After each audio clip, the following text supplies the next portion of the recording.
Admiral Velithkai stood, motionless before the massive tactical display that dominated the command center of the throne of the Concorde, his crystalline body catching the blue light of 1,000 holographic stars and scattering it across the dark walls like fragments of broken ice.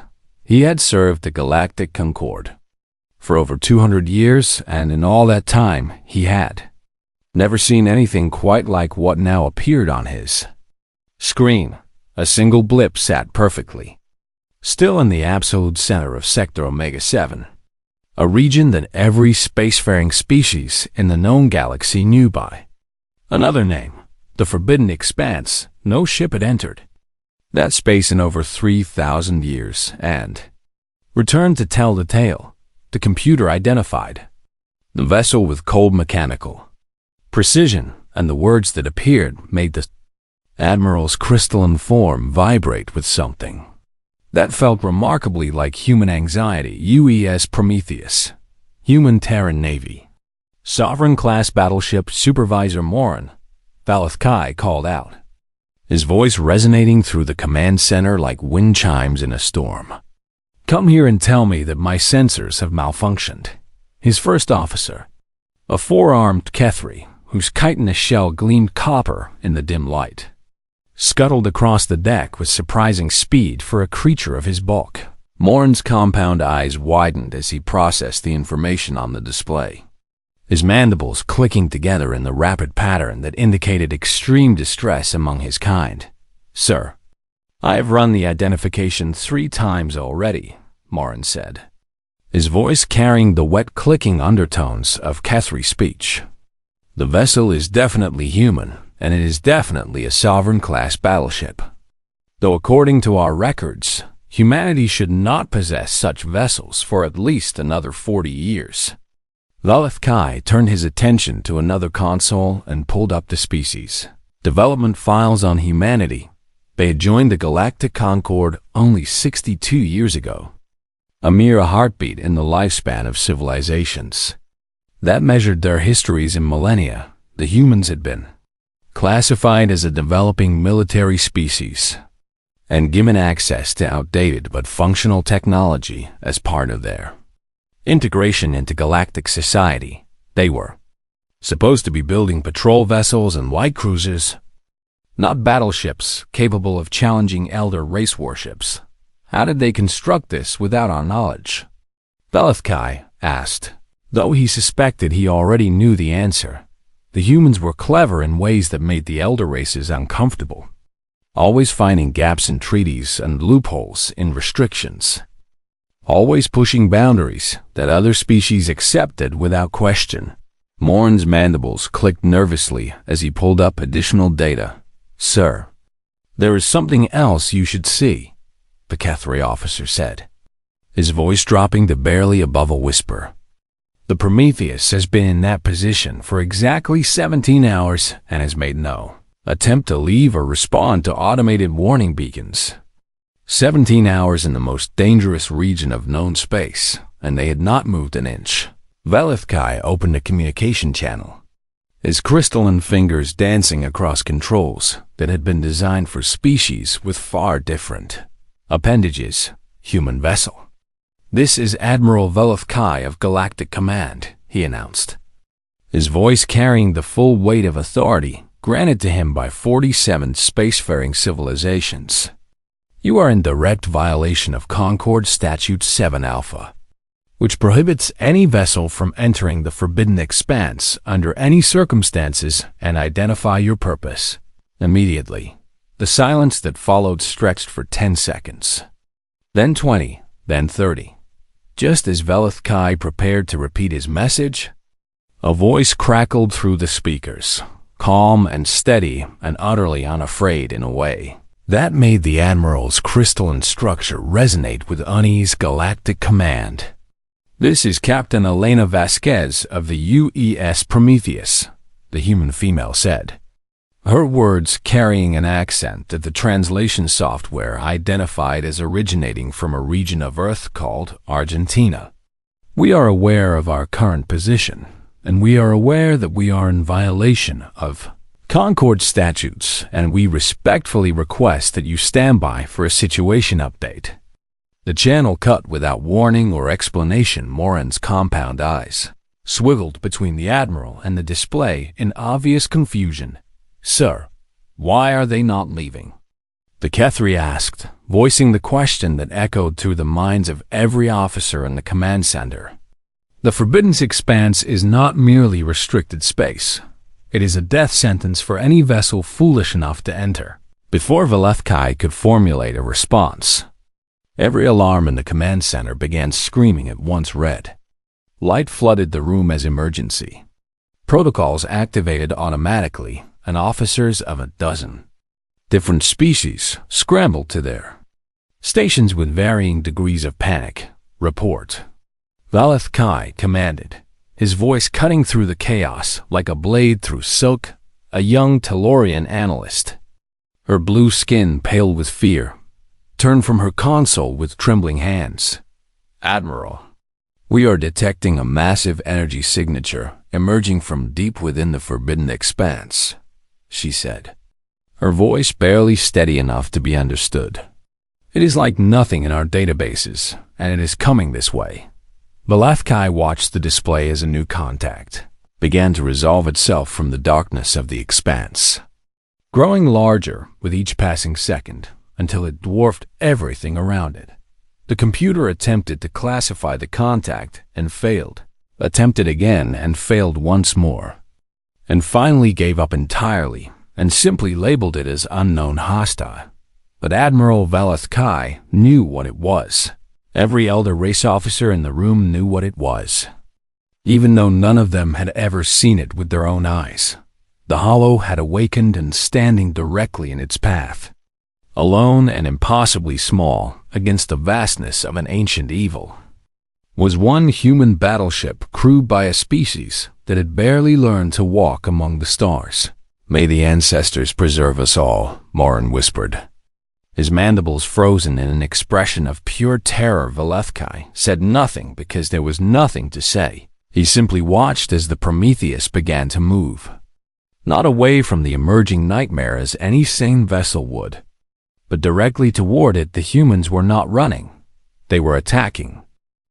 3,000 years ago, the galaxy had learned a true meaning of fear. The elder races did not speak of it openly, and they had erased most records from public archives. But the truth survived in fragments, scattered across abandoned worlds and buried in the deepest vaults of ancient civilizations. The Hollow was not a ship or a weapon or even a creature in any sense that biological minds could comprehend. It was hunger given form, a thing that had drifted between galaxies for millions of years, consuming everything it touched and adding the remains to its own twisted body. 4 civilizations had been completely erased before the Concord's founders managed to drive it into dormancy, sacrificing billions of lives and thousands of ships to force the entity into a sleep that was supposed to last forever. They sealed the region and called it the Forbidden Expanse and told their children and their children's children that some doors must never be opened, that they had not destroyed it because they could not destroy it. And deep in their hearts, they knew that one day it would wake again. 6 months before the Prometheus took its position in restricted space, Captain Elena Vasquez had stood before the full assembly of the Galactic Concord Council and tried to warn them. She remembered every detail of that day with painful clarity, as she now stood on the bridge of her ship and watched the Hollow emerge from the darkness like a nightmare, crawling out of the void. The council chamber had been magnificent, a vast dome filled with representatives of 47 species, each more ancient and supposedly wise than humanity could ever hope to become. Elena had presented her evidence with careful precision. The resonance pulse detected by a deep space research station, the analysis showing patterns that matched historical records of Hollow activity, the projections indicating that something in the expanse was beginning to stir. The response had been exactly what she expected: Human paranoia, the Cytheran delegate had declared, his crystalline form pulsing with dismissive light. Your species has barely left your own solar system in meaningful numbers, and now you presume to lecture us about threats we contained before your ancestors discovered fire. The Forbidden Expanse has been silent for 3 millennia. A Valkyrie counselor had added, her serpentine body coiling with obvious irritation. We appreciate your enthusiasm, Captain, but perhaps you should focus on matters within human expertise. Elena had kept her composure even as rage burned in her chest. She had learned long ago that showing emotion to elder races only confirmed their belief that humans were primitive and impulsive. With respect, counselors, she had said, her voice steady despite everything. The historical records indicate that the Hollow was never destroyed, but merely forced into dormancy, and dormancy is not death. The matter is closed, the council speaker had announced with finality. Humanity is welcome to submit further evidence through proper channels, but we will not authorize any action based on speculation from a developing species. Proper channels meant decades of bureaucratic review. Proper channels meant the galaxy would burn before anyone listened. So Elena had returned to Earth and reported her failure to Terran Naval Command, fully expecting to be told to stand down and accept the Council's decision. Instead, Admiral James Chun had looked at her evidence, looked at her projections, and asked a single question that changed everything. What do you need? The answer had been the Prometheus, not the patrol vessel that humanity was supposed to be building, but a true warship constructed in secret at a facility that officially did not exist, using technologies that humans had developed on their own while the elder races assumed they were still playing with outdated hand-me-downs humanity had learned long ago that asking permission was not always the path to survival. Now Elena watched through the main viewport as the Hollow fully emerged from whatever dark slumber had held it. For 3,000 years, it was vast beyond comprehension. A twisted mass of consumed ships and dead worlds fused together into something that moved with terrible purpose. Tendrils of corrupted matter reaching out like the fingers of a god searching for its next meal. Her tactical officer, Lieutenant Commander David Park, reported from his station with a voice that barely trembled. Captain, the entity is approximately 400 kilometers in length and still growing as it absorbs debris from the expanse, he said. I am detecting energy signatures that do not match anything in our databases, and preliminary analysis suggests weapons capabilities far beyond current Concord technology. Elena nodded slowly, her eyes never leaving the nightmare before them. Time until it reaches Concord space at current speed. Approximately 6 hours, Captain. 6 hours until that thing reached populated systems. Until it found fresh civilizations to consume.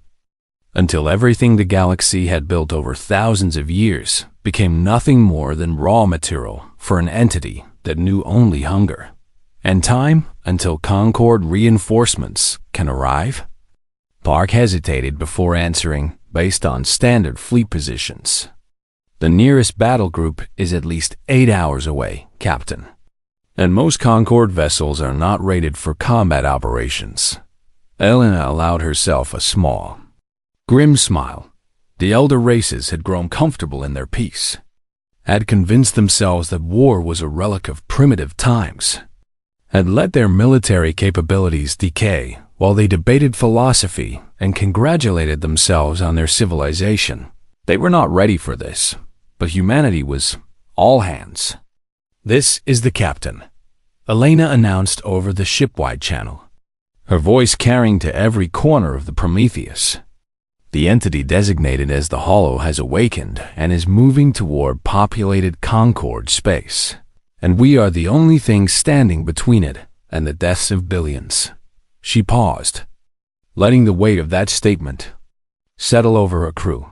I will not lie to you, we may not survive this engagement, and reinforcements are hours away, and we are facing something that entire armadas failed to. Destroy 3,000 years ago. Another pause. But we are human, and when has that ever stopped us? A cheer erupted through the ship. Raw and defiant and utterly unafraid, Elena turned to her weapons officer with fire in her eyes. Lieutenant Torres, arm all railguns and load nuclear warheads in tubes, 1 through 12, and bring the gravity lance to full power. Torres grinned like a wolf. With pleasure. Captain. The Prometheus surged forward, its engines burning bright against the darkness. One ship against an ancient evil, and somewhere far behind them. Admiral Velithkai watched in frozen disbelief as humanity charged toward the impossible. The first salvo from the Prometheus struck the hollow with the force of a dying star. Railgun rounds accelerated to a fractional light. Speed tore into the entity's twisted flesh, carving trenches of burning matter through its surface, while nuclear warheads detonated in brilliant flowers of atomic fire that illuminated the darkness of the expanse like a second sun on the command deck of the throne of the Concorde. Every officer stood in stunned silence as they watched the impossible unfold. Those are not standard Concorde weapons, Supervisor Morin whispered, his mandibles clicking in rapid confusion. The humans were given plasma arrays and defensive shields as part of their integration package. Where did they acquire railgun technology and nuclear deployment systems? Admiral Velithkai said nothing because he had no answers that would make sense. The Concorde had carefully managed human technological development, providing them with adequate but outdated systems that would allow them to defend their territory without becoming a threat to established powers somewhere along the way. The humans have decided that adequate was not enough. The Prometheus is maintaining fire, the Tellurian analyst reported, her voice trembling with something between fear and awe. They've scored multiple hits on the target, and the entity appears to be taking damage. Taking damage. Those two words echoed through the command center like thunder. The Hollow had shrugged off the combined firepower of 12 species 3,000 years ago, had consumed battle fleets like a child eating sweets, had broken the greatest military powers in galactic history, and now a single human ship was hurting it. Admiral, Morin said urgently, we must mobilize a response fleet immediately. The humans cannot possibly survive alone against that thing. Velithkai turned to his communications officer, a slender Varix whose bioluminescent patches flickered with stress. Contact all Concorde member states and issue a Priority 1 alert. I want every combat-capable vessel moving toward the expanse within the hour. The Varix's patches dimmed with embarrassment. Sir, the nearest battle groups are 6 to 8 hours away at maximum speed, she reported. And I must inform you that most of those vessels have not engaged in actual combat operations in over 800 years. 800 years of peace. 800 years during which the elder races had convinced themselves that war was obsolete, that their technology and wisdom made them untouchable, that military readiness was a waste of resources better spent on cultural advancement. They had forgotten what it meant to fight for survival. The humans had not on the main display. The Prometheus continued its assault, weaving through space with a grace that belied its massive size while pouring fire into the Hollow with relentless determination. Then the entity struck back. A beam of pure annihilation lanced out from the Hollow's core, a weapon that had vaporized entire planets in the ancient war. A light so bright that it burned through optical filters and seared itself into the memory of everyone watching. It hit the Prometheus directly. Amidships, the human battleship shuddered like a wounded animal as armor plates, designed to withstand anything the galaxy could throw at them, simply ceased to exist. A third of the ship went dark as systems overloaded and failed. Atmosphere venting from breaches that tore through multiple decks. Debris spinning away into the void. Hull breach on decks 7 through 15. Lieutenant Commander Park reported from his station, blood running down his face from a cut above his eye. We have lost main power to the port side, and casualty reports are still coming in. Captain Elena Vasquez gripped the arms of her command chair as the deck pitched beneath her feet. "Damage control teams to all affected sections," she ordered, her voice cutting through the chaos like a blade. "Reroute power from non-essential systems and get me firing solutions on that thing now." "Captain," Torres called from the weapons station. "We have lost railgun batteries 4 through 8, and the gravity lance is offline. We are down to 40% offensive capability. 40% against an entity that had destroyed civilizations."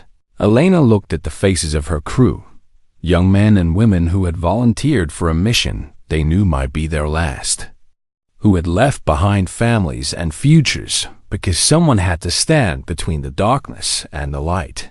"Then we use what we have," she said simply. The Prometheus fired again at the throne of the Concorde. Morn watched with compound eyes that could not blink, could not look away from the spectacle unfolding before him. "They should be retreating," he said, his voice carrying the bewilderment of a species that had never understood humanity. "Their ship is crippled, and they are facing an enemy they cannot defeat. Why do they not withdraw?" Admiral Velethkai pulled up files that the Concorde had dismissed as irrelevant cultural data. Documents that described human, military traditions and doctrines that elder races had found primitive and irrational. Words filled the screen in bold letters. Fighting retreat. Last stand. Death before dishonor. These are not just phrases to them, Velethkai said quietly, understanding dawning in his crystalline mind. They are operating procedures. Captain Vasquez's voice suddenly crackled over an open channel, broadcasting to every ship and station in Concorde space. "All stations. This is the U.S. Prometheus," she announced. And despite the chaos around her, despite the damage her ship had taken, despite everything, her voice was steady and strong. "We are engaging the hostile entity designated as the Hollow. We have taken significant damage, but we remain combat effective. We are continuing engagement." Combat effective, with a third of her ship destroyed and her weapons reduced by more than half, with crew members dying every minute and reinforcements hours away. Captain Elena Vasquez was telling the galaxy that she was still in the fight. Morin pulled up human military doctrine files, scrolling through pages of information that had been collected but never truly studied. "Sir," he said, his voice carrying something that sounded remarkably like fear. "Human soldiers have a concept they call acceptable losses. They calculate in advance how many of their own people they are willing to sacrifice to achieve an objective." Velethkai's crystalline form pulsed with confusion. "That is standard military doctrine for any species." "No, Admiral, you do not understand," Morin replied, his mandibles clicking rapidly. "For humans, the acceptable loss calculation can go as high as 100%. They are willing to sacrifice everyone, including themselves, if it means completing the mission." The command center fell silent as the weight of that statement settled over every officer present. 100% acceptable losses. They were watching a species that had decided victory was worth any price, that survival was secondary to purpose, that death was simply another obstacle to be overcome through sheer force of will. The Hollow fired again, and the Prometheus took another hit that would have destroyed any Concorde vessel. But when the light faded, the human ship was still there, still firing, still fighting, and it would continue to fight until there was nothing left to fight with. That was not courage in any way the elder races understood. That was something else entirely, something terrifying.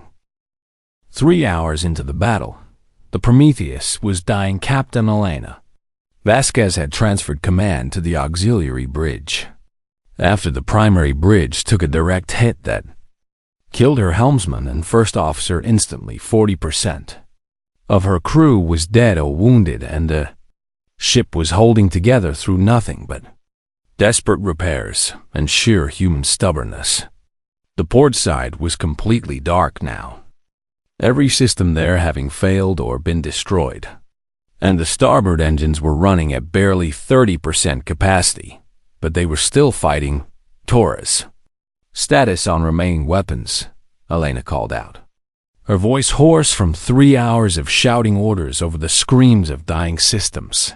Lieutenant Torres looked up from his console, his face covered in soot and dried blood from wounds he had not had time to treat. "Captain, we have 2 operational railgun batteries and 6 nuclear warheads remaining," he reported. "The gravity lance is still offline, and I do not have the personnel to repair it." 6 warheads against an entity that had shrugged off dozens. Elena did the math in her head and did not like the answer. "Continue firing," she ordered anyway. "Every shot we land is 1 more wound it has to heal, and every minute we hold it here is 1 more minute for civilians to evacuate." She did not mention that no evacuation orders had been issued because the Concorde still had not fully processed what was happening, that millions of people on frontier worlds had no idea death was coming for them, that her crew was buying time for a galaxy that did not even know it needed saving. Some things did not need to be said. The hollow screamed, not through any medium that should carry sound in the vacuum of space, but directly into the minds of everyone within range. A howl of rage and hunger that made Elena's vision blur and her nose bleed. It had expected easy prey after 3,000 years of sleep. Instead, it had found humans new contacts on sensors. Lieutenant Commander Park suddenly announced, his voice carrying a note of something Elena had not heard in hours. "Hope." Multiple vessels emerging from hyperspace at bearing 047.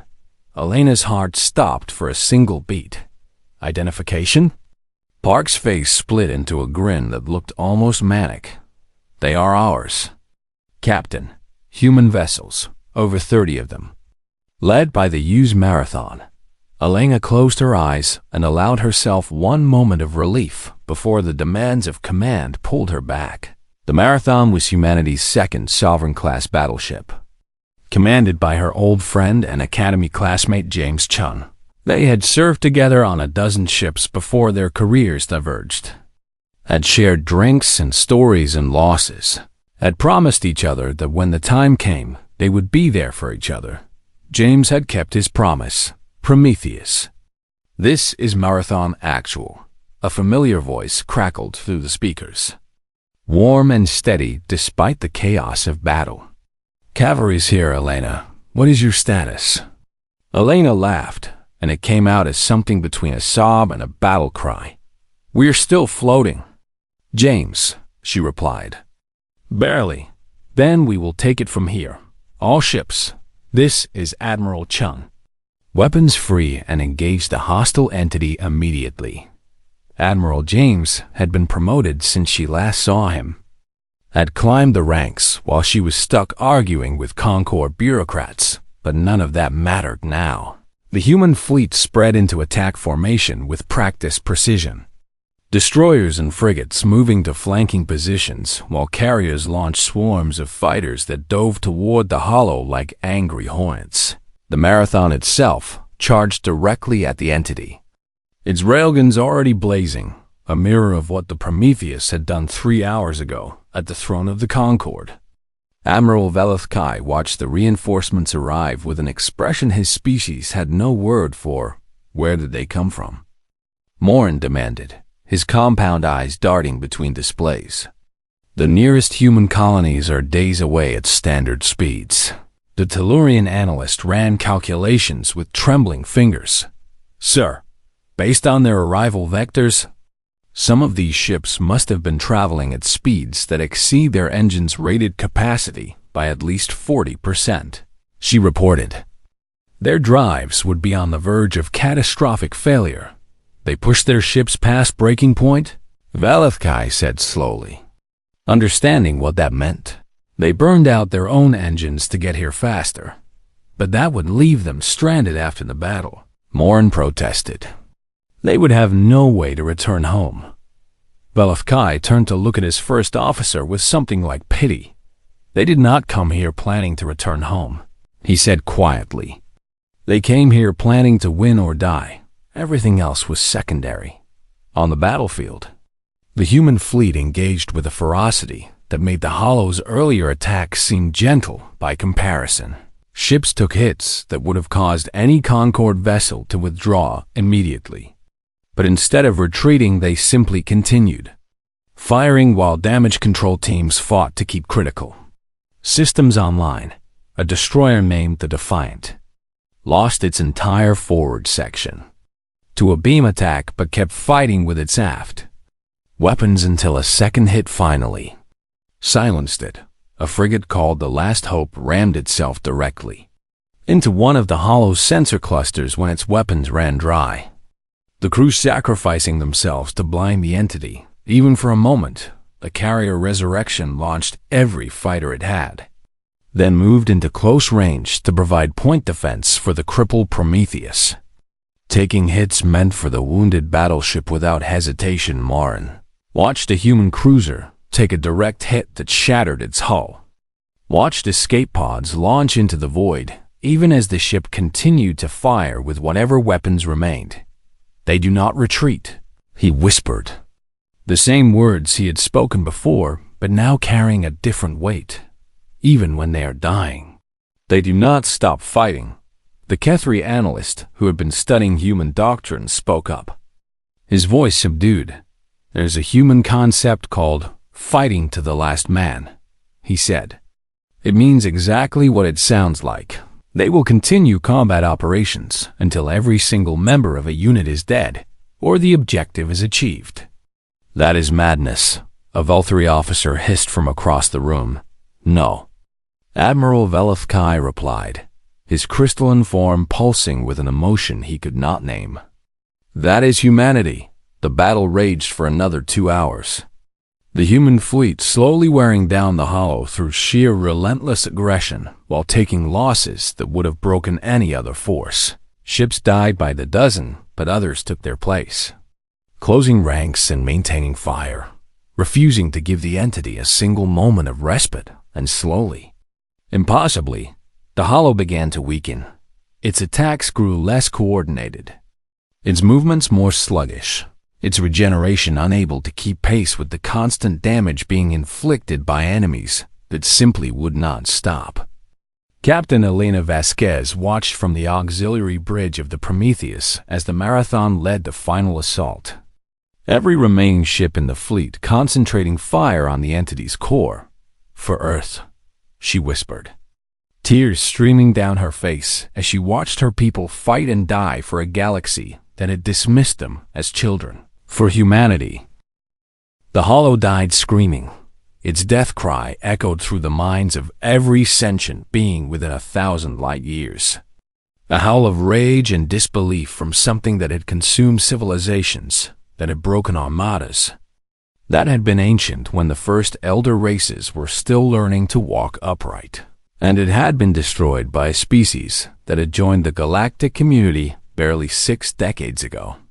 The human fleet drifted in the aftermath. The battered and broken but victorious.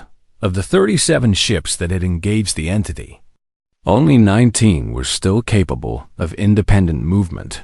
The others floated dead in space, their crews either killed in action or awaiting rescue in escape pods that dotted the void like stars made of desperation and hope.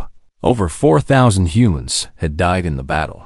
4,000 sons and daughters, mothers and fathers, friends and lovers who would never go home, who had given everything they had and everything they would ever be to stop an ancient evil from consuming the galaxy. The Prometheus was towed back to Concorde space by the Marathon, its engines completely dead, its hull scarred by wounds that would take years to repair. Captain Elena Vasquez stood at a viewport in the medical bay, watching her ship through eyes that had not closed in over 20 hours. She had refused treatment for her own injuries until every member of her crew had been seen first, had walked through corridors filled with the dead and dying, had held the hands of young officers as they breathed their last. That was what command meant.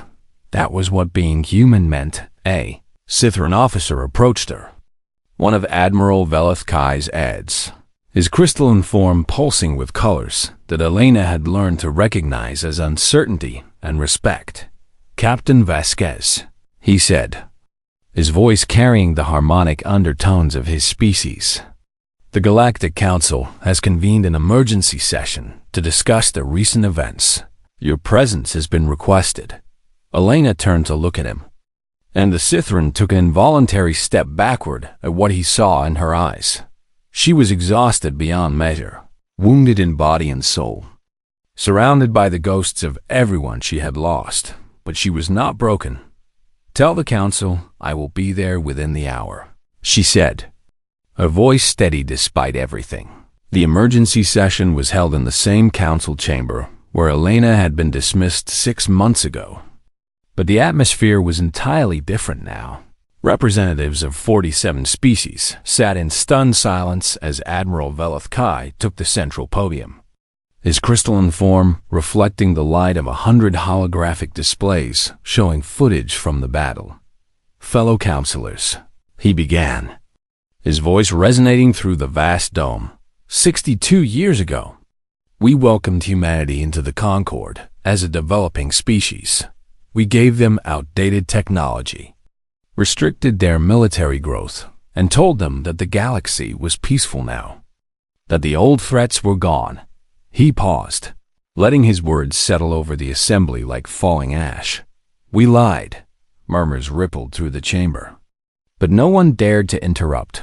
For 3,000 years, we told ourselves that the hollow was contained, that the forbidden expanse would keep our shame buried forever, that we did not need to prepare for the return of something we could not destroy. Velethkai gestured toward the main display, which showed the final moments of the battle. Human ships charging directly into the heart of an ancient evil, dying by the dozens but never stopping, never retreating, never giving up. And when our lie came due, it was not our ships that held the line, he continued, his voice rising with something that sounded almost like anger. It was not our people who died to protect a galaxy that had dismissed them as children playing at war.